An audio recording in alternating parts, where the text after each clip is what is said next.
have a grandfather who is a king. No, really, I do. As my eyes open and my vision quickly turns to 2020, once blurry, I end my 8th night of sleep in northern Ghana.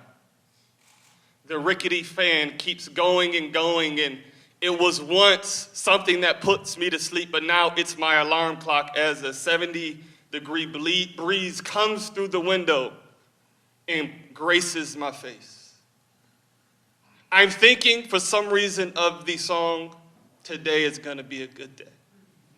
Because you need to understand, in northern Ghana, during the dry season, a 70-degree breeze is not normal. So as I rush to pick myself up, because I look at the clock and it's 6:27, and William, known in this village as the Sumisi Nachinaba, which means the young white man's chief, is on his way to come pick me up because I have a date with the king. And so I put on my traditional smock, made by the Ghanaians, woven by hand, stitched the night before. I throw it on. I continue my freshening experience of the morning, and William arrives. Off I go in the pickup truck. We go through the dirt roads. Dust flies up. We see women who are carrying water on their heads, mangoes on their heads, snacks for sale as we go so fast by different cement blocks. William makes a quick turn and he says, "Hold on, man, I got to bless you with these Ghanaian donut holes." And boy, did he bless me with those Ghanaian donut holes. And so we popped about 10, which I know is unhealthy, and my stomach probably was bloated, but it doesn't matter. You only live once. YOLO, right? And so I'm feeling real good today. It's a good day. As we leave that breakfast spot, we pull up to a place that doesn't look like much. It's a broken down cement place with blue painted chip paint on the ground, tan walls. And as soon as we get out the truck, I hear a drummer start drumming and heads turn towards us. And it's like you're walking in slow motion. And I say, "William, what's going on?" He says, "Well, that to the ordinary ear is just someone drumming. But he's actually announcing that we're here. And the drum patterns actually are saying our names. I have a date with the king." And so as we walk and we are greeting people, we're in the outer courts, it still doesn't look like much. We receive this warm welcome. And I'm excited. I'm not going to lie.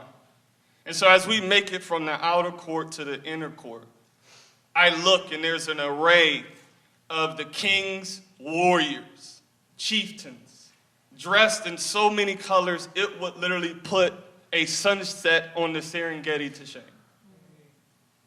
And so as we sit down, because you don't just walk into the king's presence, you wait for your Simisi Nachinaba, and that's how I'm able to be in the king's presence to speak. But you can't speak directly. You have to speak through 3 other people, even though they all speak the same language.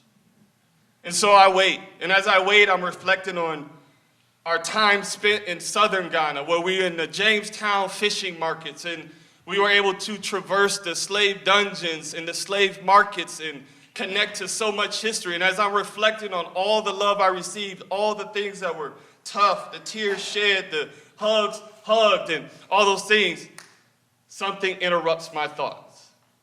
The king speaks through one man who spoke through another man who spoke through another man, and William tells me, the king says, "You're a black white man." In my head, I go, did this brother just call me an Oreo?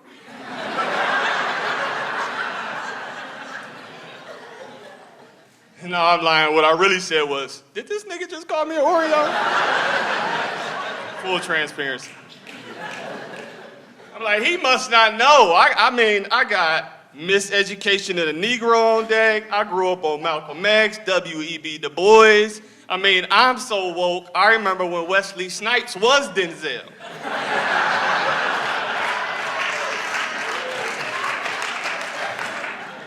So all this is going through my head.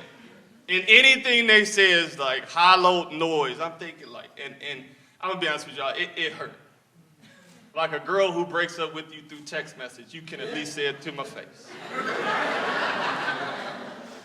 So as I'm justifying my blackness with all the DVD collections from Minister Society to Denzel's poor rendition of Stephen Biko and Cry Freedom, another translation comes through. And he says, we mourn that we had a hand in putting you in the African diaspora. So now I'm going, okay, he's trying to redeem himself. He's trying to dig himself out of the hole.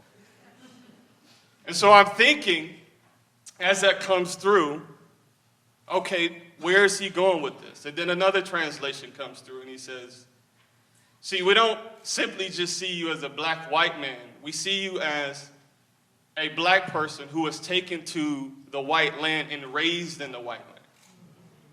So in my head, I go, well, technically, I am a black white man. So now it's switched, right? And so as I'm going through what he's really saying, another translation comes through.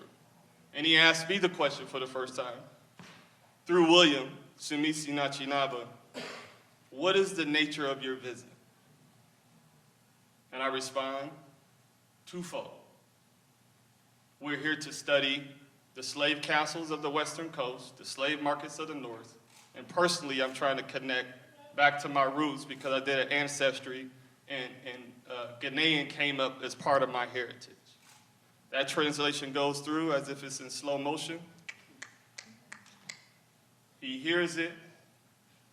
He says something to his guy who smiles, says something to his guy who smiles, who says something to his guy who smiles, then it comes back to me. And I say, well, what did he say? And William says, you are home. He says, look at your uncles and come up here and take a picture with your grandfather. I smiled from ear to ear. And it was the first time that I felt woke. Not because I was schooling a bunch of white people on the 400 years of slavery. Not because I had to break down the true history according to the Western history. I felt woke because I was embraced by a king. I have a grandfather who is a king. No, really I do. And it's plausible because he has more than 40 wives.